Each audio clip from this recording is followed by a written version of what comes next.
जय हिंद। आशा करता हूँ आप सभी लोग एकदम स्वस्थ होंगे और अपनी प्रिपरेशन अच्छे से कर रहे होंगे। वीडियो इंपॉर्टेंट होने वाला है Allahabad high court group C वाले बच्चों के लिए। इस वीडियो में जो है डिस्कशन करेंगे, कट ऑफ के बारे में डिस्कशन करेंगे कि फाइनल कट ऑफ कितना जा सकता है इलाहाबाद हाई कोर्ट के लिए। आप लोगों को पता है 25 और 26 मार्च को जो है इसका टाइपिंग टेस्ट हो चुका है। अब बहुत जल्दी आपको जो है इसका रिजल्ट देखने को मिलेगा। वीडियो बहुत ज़्यादा आप लोगों के लिए इम्पोर्टेंट होने वाला है, क्योंकि ना केवल इस वीडियो में एक्सपेक्टेड कट ऑफ की बात की गई है, बल्कि इसके अलावा भी कई कुछ और अन्य पॉइंट को जो है लिया गया है, जो कट ऑफ निर्धारित करने में बहुत अहम भूमिका निभाने वाले हैं। तो वीडियो इन्फॉर्मेटिव होने वाला है। वीडियो पूरा ज़रूर देखिएगा, आप लोग कुछ ना कुछ ज़रूर यहाँ से सीख करके जाएंगे। तो चलिए शुरू करते हैं। देखिए, सबसे पहले तो जो कट ऑफ बनेगा ना आपका, तो वो कट ऑफ आपका ऐसे से नहीं बन जाएगा कि बस कट ऑफ बन गया, उठाया नंबर और उन्होंने जो है कट ऑफ बना दिया। कट ऑफ बनाने के पहले कई सारे पॉइंट हैं जिनको जो है नोट किया जाना चाहिए। आपको भी बहुत ज़रूरी है ये चीज़ समझना, point to be noted. Cut off बनाने के पहले इन पॉइंट को जो है ज़रूर से नोट किया जाना चाहिए। सबसे पहला पॉइंट है कि आपका करीब 20% स्टूडेंट ने जो है टाइपिंग स्किप की है। अब ये चीज़ मुझे कैसे पता चली? तो बॉस आरटीआई तो आप लगा नहीं सकते, ठीक है ना। साफ बात, सीधी बात, आप अगर नोटिस पढ़ेंगे इलाहाबाद हाई कोर्ट का, तो जो बच्चे फेंक रहे हैं ना कि मैंने आरटीआई आरटीआई लगा दी है और मुझे अब टाइपिंग से रिलेटेड ये क्वेश्चन का आंसर मिल जाएगा, वो क्वेश्चन का आंसर मिल जाएगा। बॉस नोटिफिकेशन एक बार अच्छे से पढ़ना, आपको पता चल जाएगा। आप आरटीआई लगाओगे तो आपको रिप्लाई ही नहीं दिया जाएगा, क्योंकि जब तक प्रोसेसिंग चलेगी तब तक आरटीआई इस पे काम नहीं करने वाली है। नोटिफिकेशन पढ़ना आप लोग अच्छे से, ठीक है ना। आरटीआई का रिप्लाई नहीं मिलेगा आप लोगों को, नोटिफिकेशन में लिखा हुआ है।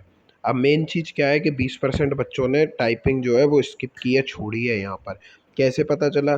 बॉस जो बच्चे मिले, जिनसे जो है बातचीत करी, जिन्होंने जो है जानकारी दी, उन्होंने ऐसा बताया कि देखने से पता चल जाता है बॉस। जैसे मान लो तुम ये रो में बैठे हुए हो, यहाँ पर तुम्हारा 10 सिस्टम लगे हुए हैं, तुम्हें दिख रहा है इन 10 में से तुम्हारे 2-3 लोग गायब हैं और 7-8 लोग ही जो है बैठे हुए हैं। तो तुम्हें पता चल जाता है, एक अनुमान लग जाता है कि बॉस 20-30% है टाइपिंग छोड़ दी है। मुझे तो ऐसा बताया गया था कि करीब करीब 30% लोगों ने हर सेंटर से जो है टाइपिंग छोड़ी है। मैं नहीं माना, मैंने माना चलो थोड़ा बहुत ज़्यादा देख लेते हैं इंसान, कोई दिक्कत वाली बात नहीं। 20% लोगों ने तो छोड़ी ही होगी टाइपिंग। तो आप ये समझ सकते हो कि करीब 5,000 लोगों ने जो है टाइपिंग में बैठे हैं, प्रेजेंट रहे हैं। जैसा कि आपको पता है 5,900 के करीब स्टूडेंट को जो है पास किया गया, तो अब 5,000 स्टूडेंट आपको टाइपिंग में बैठा हुआ दिखेगा। ऑल्दो ये चीज़ जो है, जो 5,000 स्टूडेंट वाली है, आपका थोड़ा कम भी हो सकती है, लेकिन 5,000 तो आप मान के चलिए ही। पहला जो पॉइंट है आपको नोट करने का। दूसरा जो पॉइंट है यहाँ पर नोट करने का, वो ये है कि लो वैकेंसी है than those of previous year. जितना प्रीवियस ईयर में वैकेंसी थी, जो प्रीवियस जो है आपकी वैकेंसी क्लियर हुई थी Allahabad high court group C वाली, उससे जो है इस बार कम वैकेंसी है। ये चीज़ आपको नॉलेज होगी, जानकारी होगी। तीसरा जो यहाँ पर चीज़ आती है, जो मोस्ट इंपॉर्टेंट चीज़ कही जा सकती है, कि Hindi typing problem and English long words problem, ठीक है ना। कई बच्चों को हिंदी टाइपिंग में जो है प्रॉब्लम हुई है। मेरा जिससे बात हुई है अधिकतर बच्चों से, तो उन्होंने ये कहा है कि हमको जो है हिंदी टाइपिंग आती नहीं थी, और जैसे ही पेपर निकला तो उसके बाद हमने सीखना शुरू करी। इतना कुछ ऐसा सा टाइम नहीं मिला और हिंदी टाइपिंग की। कई सारे बच्चे ऐसे भी थे जो पहले भी Allahabad high court group C का जो है पेपर दे चुके हैं, हिंदी टाइपिंग उनको आती है। लेकिन मैं कई ऐसे बच्चों के बारे में भी बता रहा हूँ जिनको हिंदी टाइपिंग में जो है प्रॉब्लम हुई थी, जिन्होंने इस बार नई नई हिंदी टाइपिंग सीखी थी, ठीक है ना। इसके अलावा जो आपका लॉन्ग वर्ड प्रॉब्लम हुई है इंग्लिश में, इंग्लिश में आप लोगों ने भी देखा है 8-8 9-9 वर्ड का जो है 8-8 9-9 अक्षरों का जो है वर्ड आपको देखने को मिला है इस बार। तो इंग्लिश में बड़े बड़े लॉन्ग लॉन्ग वर्ड आए हैं, जिस वजह से एरर होने के चांसेस भी बड़े हैं, जो एक इम्पोर्टेंट पॉइंट है समझने वाला। चौथा जो इम्पोर्टेंट पॉइंट रहा है, वो भाई एसएससी सीजीएल की 38,000 वैकेंसीज, बहुत क्रूशियल रोल इन्होंने निभाया है। मैं आपको बताता हूँ, मोस्टली मेरा जो जान पहचान वाला लोग था, जो मेरा जान पहचान वाले लोग थे, उनमें से मैं आपको बताता हूँ, उनका जो है पेपर निकला Allahabad high court group C का, उन्होंने पेपर जो है क्वालिफाई किया, आगे गए, ठीक है ना। और यहाँ उन्होंने एसएससी सीजीएल की 38,000 वैकेंसीज के ऊपर फोकस करके वो पढ़ाई कर रहे थे, ठीक है ना।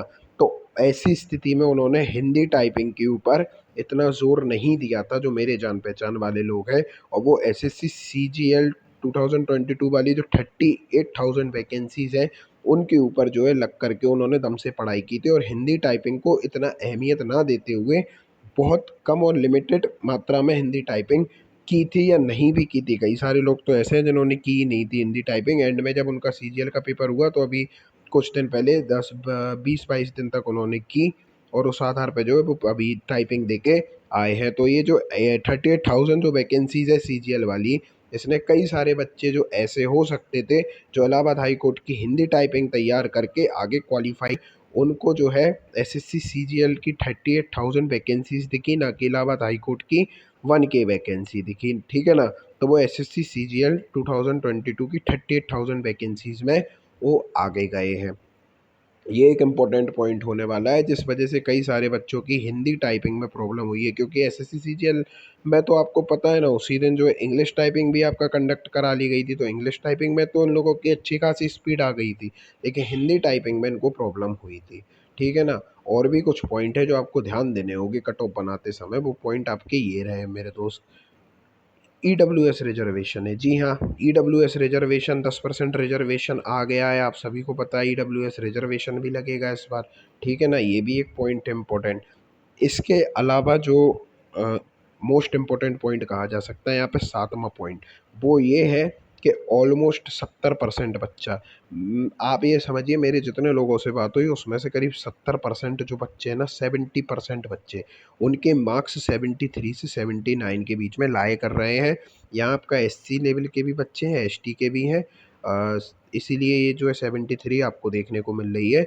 मैं आपको एक चीज़ बता देता हूँ कि आपका जो फेवरेट कैटेगरी रही है ना नंबर की, तो आप ये समझिए कि 75 से 78 नंबर तक बच्चे जो है ऐसे हैं जो मोस्टली बच्चे इस रेंज के अंदर आते हैं। ठीक है ना। टाइपिंग में एरर परसेंट आपका बहुत ज़्यादा यहाँ पे अहमियत वाला एक रोल प्ले करने वाला है, क्योंकि मोस्टली बच्चे 75 से 78 की रेंज में आपको यहाँ पर देखने को मिल रहे हैं। 75 से 78 की रेंज में है ये। ठीक है ना।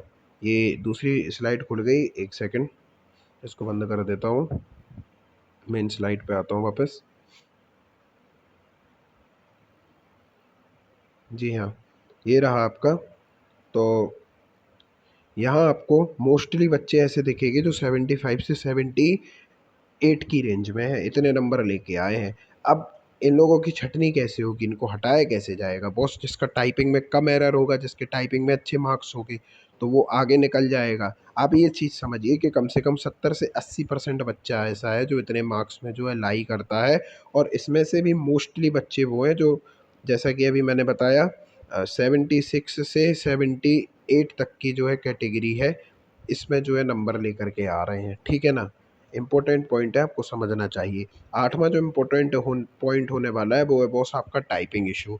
सभी लोगों को पता है क्या टाइपिंग इशू चल रहा है। एक पक्ष अपनी तरफ की बात कर रहा है, दूसरा पक्ष आर ओ का पॉइंट देते हुए अपनी तरफ की बात कर रहा है। ये आठवां पॉइंट भी इम्पोर्टेंट होने वाला है कट ऑफ का निर्धारण करते समय। तो मैंने जो है कट ऑफ दो तरीके से सेट की है। ठीक है ना। जो मेरे पास डाटा आया है, मैंने कट ऑफ दो तरीके से सेट किया। अगर मैं डायरेक्ट कट ऑफ दे देता तो आप में से कई सारे लोग नाराज़ हो जाते और कहते सर आपने तो ये कर दिया वो कर दिया, वो टाइपिंग वाला इशू तो देखा ही नहीं। बॉस मैंने दोनों तरीके से कट ऑफ डाल दी है।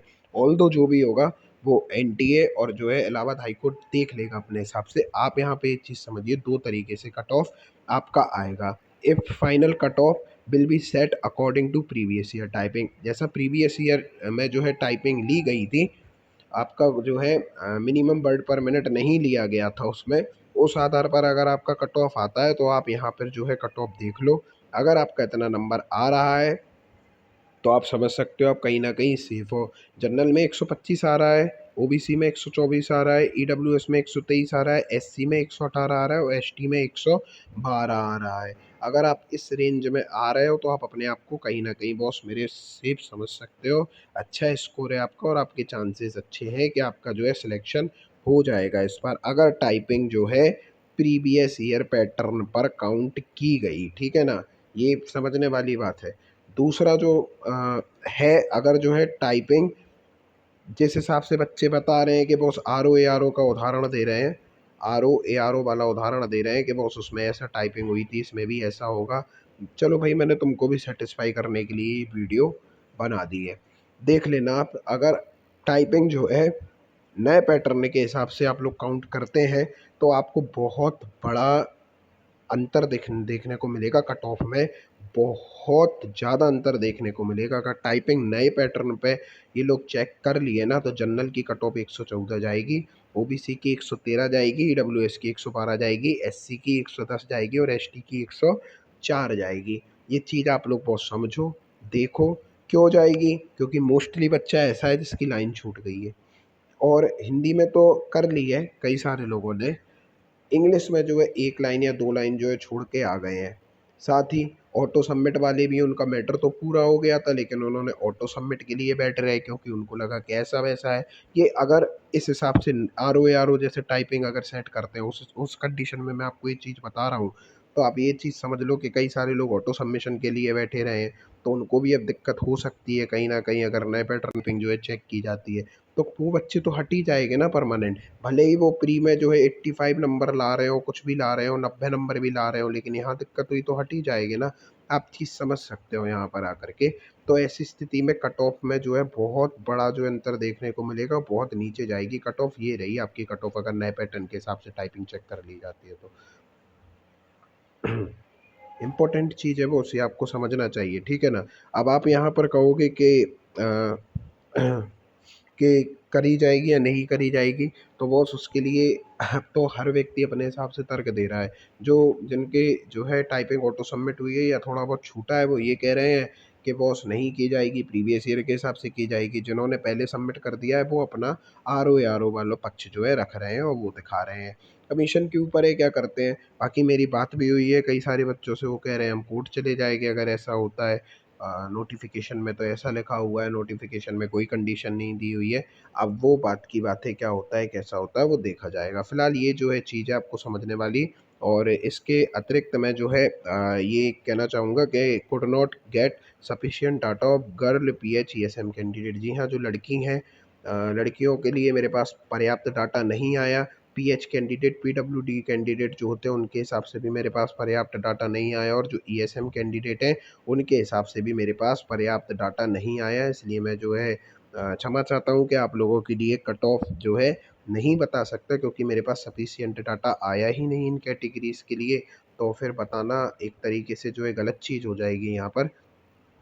इसीलिए मैं PH और PWD कैंडिडेट, गर्ल कैंडिडेट और ESM कैंडिडेट वालों के लिए यहाँ पर नहीं डाटा बता रहा हूँ। आप देख लीजिए एक बार फिर से, अगर आप प्रीवियस ईयर के हिसाब से टाइपिंग काउंट की गई तो ये कट ऑफ रहेगी, और अगर नए बेसिस पे की गई तो आपकी ये कट ऑफ रहने वाली है यहाँ पर। आशा करता हूँ वीडियो आप लोगों को समझ में आया होगा, और इन्फॉर्मेशन के लिए हमारे चैनल पर जुड़े रहें। धन्यवाद।